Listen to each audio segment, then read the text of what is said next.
Hello there, Bunny here, and today I've got a few rounds for you featuring the Roon, the Tier 4 KM heavy cruiser. It's quite a capable ship down at Tier 4, arguably the second best Tier 4 heavy cruiser behind the Brooklyn 1895 for the US Navy. These rounds are hopefully going to showcase to you the fact that you can have a positive effect on the battle even down at Tier 4 if you play to survive. All of this footage was taken with no upgrades or equipment at all on the Roon, and it was played on a non-premium account with just a plus 5% ship XP officer. And I think both of these rounds showcase the Roon's ability pretty well. So, jumping right in, looks like we got a pretty even split north and south between our team, which is always good to see. And now as the Roon, you are at Tier 4, you are kind of relegated to more of a support DPS kind of a role, or an escort kind of a role. But that does not mean that you're completely useless to your team. In fact, we're going to prove quite the opposite in this round. But we are going to take that escort role pretty seriously. So we're going to head north here. We're going to escort our platoon mate here, Captain Snubby. He's driving the Vanguard, the Tier 11 battleship for the British Royal Navy. And basically what we're going to try to do, we're going to try to keep all of the DDs and CLs, all the lower kind of tier ships from rushing at him. We're going to keep them off him, and we're also going to help him with his damage output. We're going to help him increase that DPS and help secure those kills. So right away here we see a CL and looks like a DD running up towards us. And we're just going to put the shots out, hopefully with a little bit better marksmanship than that. There we go, we got a couple good rounds on him. And this is pretty much what you're going to be doing most of the time in the Roon, is just protecting your larger ships, and it's an important role. Fortunately, we've got a lot of other escort-type ships here doing their role with us, so that's always nice to see. And another thing that's nice to see is the enemy seems to be pretty weak up north here. They're in fact falling back very rapidly, so we're going to do something we normally wouldn't do. We're actually going to get a little bit more aggressive than we normally would. Push forward and follow them as they retreat, anticipating that the enemy team is going to have a stronger force down south and that it's likely going to overwhelm our own team down south very rapidly. So we want to push back their northern flank and get to our southern flank and help them as quickly as possible. Now we see an enemy Tier 4 heavy cruiser. I believe that's an Osama, the Tier 4 heavy cruiser for the IJN. And we're going to put some rounds out on him. And again, this is pretty much the Roon's bread and butter. You just want to be constantly keeping those guns singing, just putting the damage out here. But here's an important moment. This DD comes rushing at us almost out of nowhere, and we turn the opposite direction. It's a very simple piece of advice, but it's amazing to me the number of new players who just kind of go gung-ho at DDs and other smaller ships and pay for it with their life. They make themselves an easy kill, and they wind up getting torped in the face, and yeah, they end their game early, and that's 99% of the problem that they have. Right there, though, even though that DD easily could have outrun us, we did not make ourselves an easy target. We did not get torped as a result. And he came off that engagement very much worse for wear. So now we're going to continue following Snubby here. We want to keep escorting him, and that DD has unfortunately not gone completely away, so we want to keep an eye on him. And this push is going pretty well so far. The north is falling very rapidly, but oh, here we go. Snubby's taking some torps, and that DD and that CA from earlier, those two ships we just chased off, are putting some rounds into him. So we're going to try to switch places with him. We're going to advance, anticipating the fact that he's going to drop back if he's any good at playing a BB, and he does exactly that. Because again, it's all about not being the easy kill. Again, survivability, just playing to survive. It's incredible the kind of things it can do to change your game. So now we've got these two isolated, and they're pretty much easy kills. Me and these two DDs are just going to mop them up very easily. We're getting some really nice hits here on this Tier 4 heavy cruiser.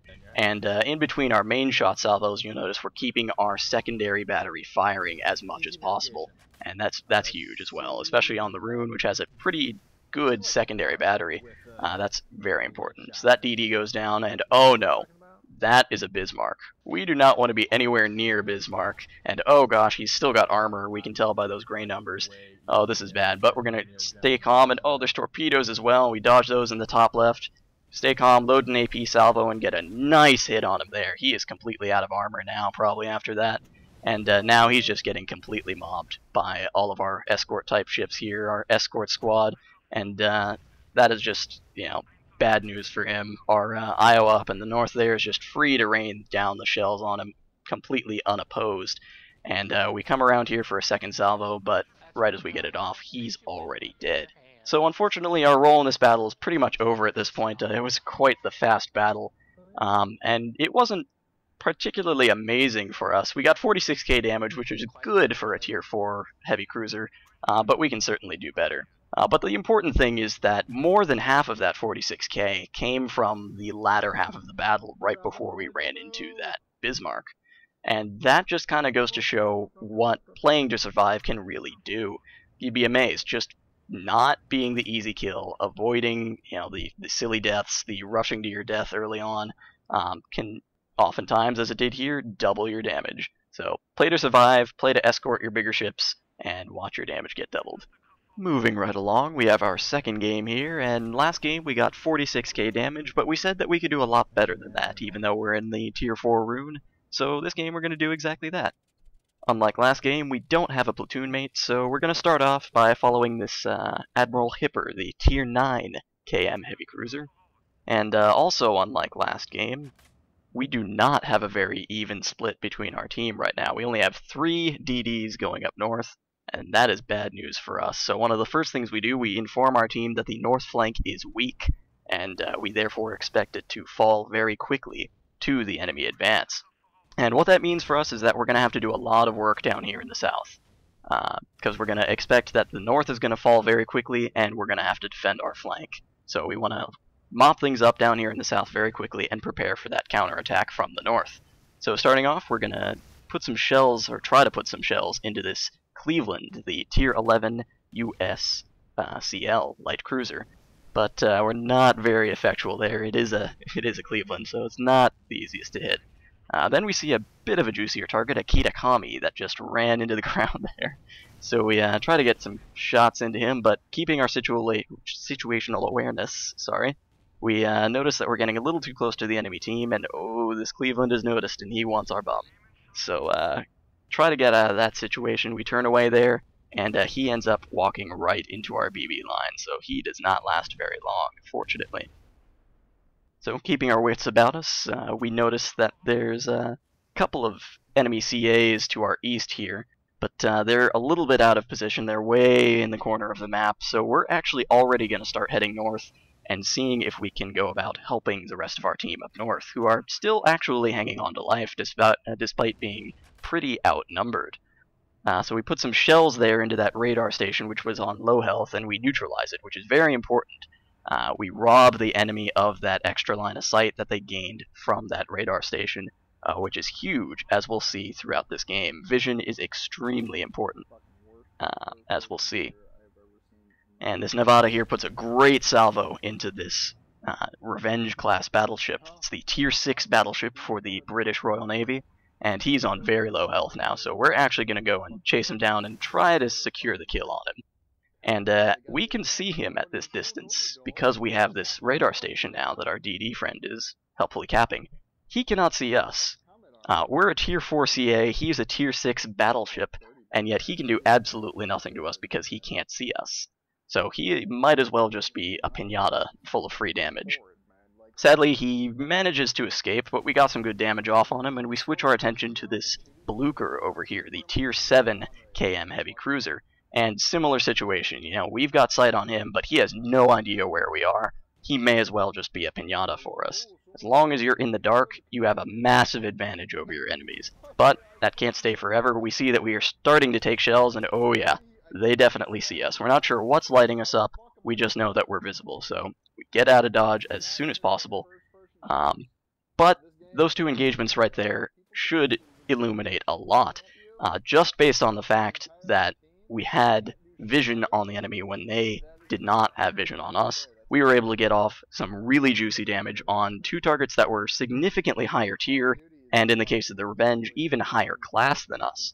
So this just goes to show how much you can gain just by knowing when the enemy is blind, and knowing how and when to exploit vision in this game. Especially when you're at a low tier like this, in the Roon especially, knowing how to exploit vision is drastically going to improve your game. And so we see this Admiral Hipper coming through the horizon here, and honestly, we're probably a bit overcautious here. Our teammates were advancing with us. We probably could have afforded to advance with them rather than turning back like that. We probably would have gotten a couple of good salvos into that Admiral Hipper, gotten a little bit of extra damage. Instead, we're overcautious and turn away. But it's not the worst problem in the world to have. I'd rather be overcautious than undercautious, and, live to fight with almost full health, as opposed to, maybe getting off an extra salvo, but dying in the process. So he sails back into our range here, and we're going to try to chase him down, try to get off a couple salvos on him, but, he is an Admiral Hipper, and the high-tier CAs, they're very nimble, they can be very hard to hit if they're driven well. So he manages to get away, but that's okay, that's not the last we'll see of him. Regardless, we notice that Blucher from earlier is on low health, and he's made himself a stationary target, so nom nom nom. Let's put some shells into him, and he realizes his mistake very rapidly and tries to get out of there. But again, that's an excellent example. We got off a free salvo and then some on that Blucher because we were out of his view range. He could not see us, we could see him. He was, ripe for the picking. And keeping on this theme of vision, we noticed a second ago when this radar island was still lit up that it was not on very full health, and we were able to scare that Blucher off before he could really do a whole lot of capping damage to it. So we're going to put a few more rounds into this and neutralize it, again, robbing the enemy of that line of sight and enabling our team to advance under cover of darkness. And again, this is going to enable us to take on ships even that are significantly higher tier than us, or even higher class than us. So we've neutralized that radar station, and here comes that Blucher again, possibly trying to reclaim the base that we just neutralized, but it's a little too late for him. He's pretty much doomed at this point, sailing directly into our battle line, and he doesn't see us quite yet, and it's too late for him. Boom, down he goes. And this Indiana here, this tier 4 American BB, is about to suffer the same fate. But right there, we just got a kill on a tier 7 heavy cruiser of the same nation as us. We're tier 4. That guy was 3 tiers higher than us. He was way faster than us, had way more guns, way more damage, way better defense level, everything you could want. And, we just got tons and tons of free damage off of him and even got the kill on him. That just goes to show you how powerful sight is in this game. If you can learn how to manipulate sight, learn to strike when the enemy is blind, you can absolutely have full control over the engagement and just get tons and tons of free damage like that. Look at this, we're already up above what we did in the last game, and there's still plenty of damage left to be had. But before we do that, we're going to secure this radar station that we just took. We're not going to fully cap it or anything, we just want to get enough health on it so that it turns to our side, and maybe enough so that it can survive a salvo or two. Because again, what we want is that extra little redundant bit of line of sight, because as we've just seen, vision is everything in this game. So we're going to move very quickly to help out this DD and this CL over towards the west here on our team, because they're outnumbered in this little corner. We start putting shells into the enemy, turning away this DD, so we keep him cornered, and we will pick him off when the time is right. Now the Hipper sails back into our range, but then we see that the Revenge reappears, and he's on very low health. And in this situation, when we've got a couple ships that are outnumbered in this particular sector of the map, we want to remove as many guns from the enemy as possible. So we want to go for the easy kill, and that's why we switch to the Revenge as soon as he gets into range. Thankfully, our flagship puts in a nice bombing run, taking him out of the game. And so then we're free to switch to this DD right in front of us. He is closest to us, so he is lighting us up, and that makes him the biggest threat. Because again, vision is extremely important in this game. And again, as I noted in the last game, you see me here using the secondary battery of the Roon extensively. The Roon, it's only got 2 turrets for its main salvo, so it's pretty self-explanatory that the secondary battery was meant to be used extensively, and there it even gets us a kill. But oh boy, here we go. Here's that Admiral Hipper from earlier, and yeah, he's on low health, but he is 5 tiers higher than us at tier 9. And oh boy, that is why. You can see the damage he puts out. So if we're going to have any chance against him, this is a do or die moment. We need to put out as much damage against him as possible. Fortunately, our team takes out that DD and frees us up to engage him. Oh boy, he hurts, but we're We're able to dodge that salvo there, only taking 1 shell in return, but here comes another one, and oh boy. Yep, there it is. We're now on 24k health. 1 salvo from him will kill us if he hits all of his shells. Can we get the kill before he fires? Oh boy, it's going to be close. There he goes. Oh, and we get it.